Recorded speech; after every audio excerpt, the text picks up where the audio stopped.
мурунку патрулдук милиция менен азыктын айырмасы эмне деп да. Мунун айырмасы болсо мурункусунда жанагы биздин методы несения службы деп коет. Ошолор боюнча бир экипажда 3 адам болчу, 3 кызматкер болчу. Бирөөсү болсо жана жол коопсуздугун карачу, экөө болсо коомдук коопсуздукту карачу. Азыркы боюнча экипажда эки эле кызматкер болот, экөөнүн укугу бирдей болот.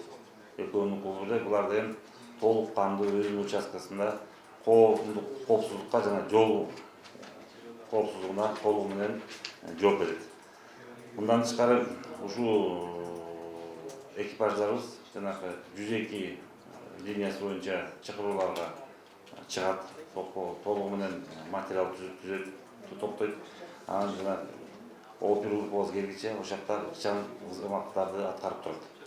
Андан тышкары булар бизде деген ошо патрулдук милицияга туристтик милиция да кирет, анан жана атчандар да кирет, атчан взвод да кирет.